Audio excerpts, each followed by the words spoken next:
but this is again, I think, where like that's where you have to localize it back in at like ethics, because again, it's like we're I think like the whole idea that I'm like that I feel is so like fucked up about this is that it's not like localized in anything that is actually like everyone can agree on as good, because like I mean at some points in history we're able to get together and be like, hey, like with like the Constitution, be like these are inalienable rights, or Right. something like that idea.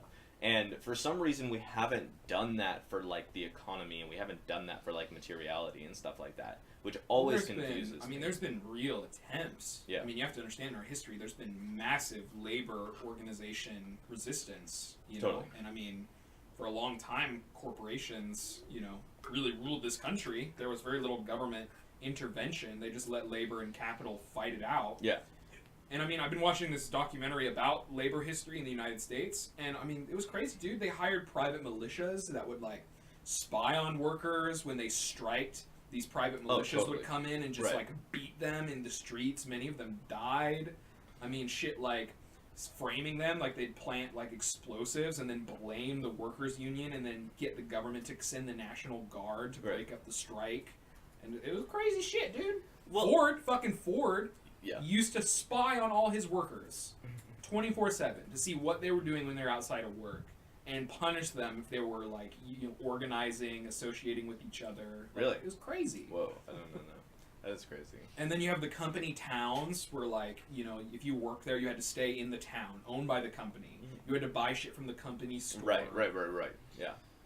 Which again, see, and this is like, I don't think that's necessarily bad. I don't think I don't think it's inherently bad. What do you mean? I don't think that it's again with the whole like monopoly thing. Like I never like got to say this earlier, but we said that like historically monopolies have like led to negative consequences for all of these like different areas. Yeah. But I don't think that's inherent in a monopoly.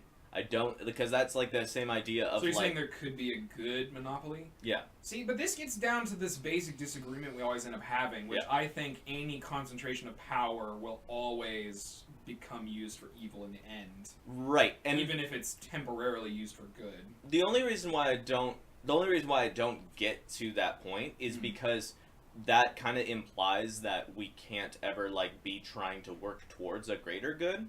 So like I'll never I disagree with that. Well, that's, I mean, to me, the underlying, like, we haven't illuminated the, like, underlying issues well enough or the goals well enough, it seems like to me. Because it's like, for a monopoly, if you have, like, at the bare bottom, like, this is what we aim for, like, what do you aim for progress. Okay, Right. That's not good enough. Don't say, like, that's not, what do you aim to progress? Like, do you, as a company, say you're going to make your workers, like, have less hunger, have less suffering, have better health, have these things? Because that's, if you aim that at that goal, you can always try to attain a better and better version of health. There's no, like, okay, yeah, everyone is 100% healthy. That's not, I mean, that will never be a thing.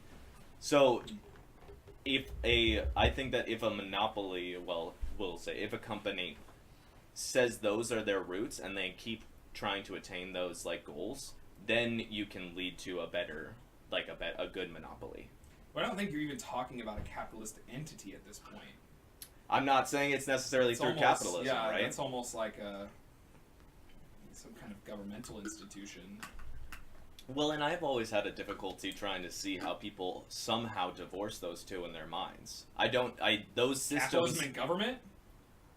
the idea that somehow those like they're both group structures, Right. and then they like to say that they're not somehow going to be like run by the same laws. The only issue here is that like there's like any social community is going to be run by certain like psychological and sociological like underlying laws. People have tendencies towards something. That's Right. the whole idea of like social science, right? That's the whole idea that they're trying to figure out, is like what happens when someone, the fact that we can say like this is what, like why does a monopoly lead to negative things for all of these like places? It's not like that's a fact. There's like something there. for like the leader is like selfish. Okay, why is he selfish? Okay, well, Well, it's but- because it's a basic instinct. I mean, So how do monopolies we- itself, only, like the term monopoly, we're Mhm. describing specifically a business within the system of capitalism Right. that has eliminated all of its competition and is the only place for people to go for a specific thing. That's what a monopoly Right, is. right. If you're talking about like a concentrated institution of power as an idea, that's not a monopoly, because monopoly is capitalistic specific. I mean, I get that, but I also don't agree with that. What do I you think mean? I think it got there because of capitalism, but they don't run by the same rules as capitalism then anymore. Monopolies? Well, that's Yeah. that's the whole thing with why we're not supposed to have monopolies. Totally. Even within, but they're a creature of capitalism. They came about within capitalism. But that doesn't and it's a mean word used to describe a phenomena that occurred within capitalism. right. So what I'm saying is that if we say so, like there's I guess two paths here. Okay, capitalism, if it's like it can lead to monopoly, it can lead to monopolies. Okay, so what we can do is either say, okay, how do we stop monopolies from happening? Right. Or we can admit that the natural progression in capitalism is to create monopolies, and then we have to define what monopolies need to focus on if they occur. Okay. And so then you're work saying from there. Our choices are either stop them from happening or find a way to make them a good thing. Exactly. Yeah. Okay. Well, that's an interesting discussion. I think that sort of has happened, at least with like utilities, for instance, like the power company. Right. Because Well, Pacific Power has monopoly in the Pacific Northwest Mm-hmm. on power supply, and we just sort of regulate them heavily. Yeah. In the hopes that it will make it so they're not evil. Well, that is a really good example, because public utilities are essentially something where we say this is vital Right. for everyone, and Yeah. so we're going to regulate the shit out of it. And it makes a certain amount of sense to have it as a monopoly Right. at that point. Right, So 'cause that it's almost all one thing. It's a public utility now. Right. It's like half government, half private corporation. Mhm. Yeah. Well, then, yeah. I mean, if we're saying anything that becomes a big enough monopoly should become a public utility, that's an interesting discussion for sure. Yeah. I mean, I think. And that is a current argument happening right now, because so like Google, YouTube, Facebook, Twitter, they're all starting to do a lot of censorship right now in the wake of like concern over, Russian bot. Like right now they just banned Alex Jones completely. Mhm. It's completely banned Right. off all these things. Right. And this I is heard at about the that. government's behest, saying you need to bring this shit under control. It's kind of scary. I mean, we're not really talking about that shit. It's and very I mean, scary. Like these things, I think you can argue they're monopolistic. I mean, everyone goes to YouTube. Yeah. Everyone goes to Facebook. Yeah. And so at what point does something become big enough and vital enough? You can say these things are vital to the public discourse and democratic discourse. Does that mean we should make them a public utility? Is this the new public square? The Exactly. amphitheater? Yeah, for sure. So, Yeah. those are interesting questions for sure.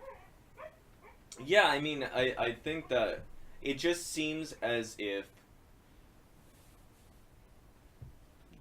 that we still need to identify, like, why something should become a public utility that's not based on the idea that it's just become big. Right.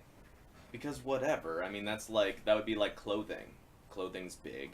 Should we all make, like, one clothing company that is a public utility? Well, I think it more means not that the product itself is big, Mhm. but that the corporations themselves have coalesced into such a large conglomerate entity that there's no longer competition. There's no longer... It's kind of like a racket, because they're able to squash the competition and determine, it's no longer in any way accountable to the consumers or the people, because The market. the market. There's no Yeah. market accountability. They can just do whatever the fuck they want. Well, and I think... I was just gonna say that has a huge thing. A huge part of that is due to the fact that the break-in cost in those industries is so high. Mm. So, for instance, YouTube ran at a deficit for years and years and years Mhm. while they were building up popularity and buying server space and getting up all this stuff. And now, if somebody wanted to make another YouTube, they're so far in the hole that there's Right. no way they could compete. Yeah. Whereas in a clothing company, you can sort of just start making shirts, right? And Yeah. you can just sell those shirts on a street corner to start off, and it's not that big of a deal. Mhm. So I think it becomes different when the startup cost is so high like that, where there's just such a huge amount of capital that you would have to acquire before you could even Well, and begin I- to compete. And I think that's where, I guess that's why, like, It's like your forks or something. I think the difficulty lies with, like, a public utility in, like, that power is, like, that's not a very abstract thing. Like, you need power to be able to, you know, like, I don't know, run anything in your house, right? You need water to drink, and you need, like, food to eat and stuff like that. But when you get to YouTube, it's really hard to make an argument that says that you need YouTube. Thank you. That's fair, but I think the route that Dan was talking about, as in it's specifically that it's vital for the public discourse at this point, Yeah. and it's become essentially a news outlet, and I think it should be treated more in that way. Although, you know, the news outlets censor things all the time too, But- so it's interesting. Totally. But I would say, okay, then what is the, like, why do we feel as though a news outlet needs to be a public utility?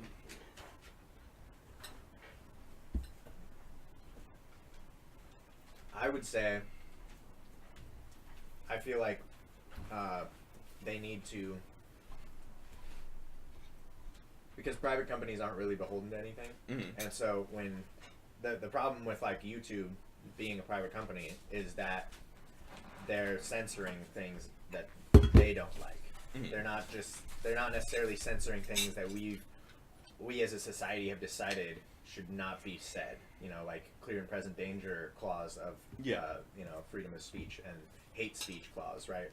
They're just censoring things that they don't like or that they think will hurt their mystique or their image, you know? Yeah.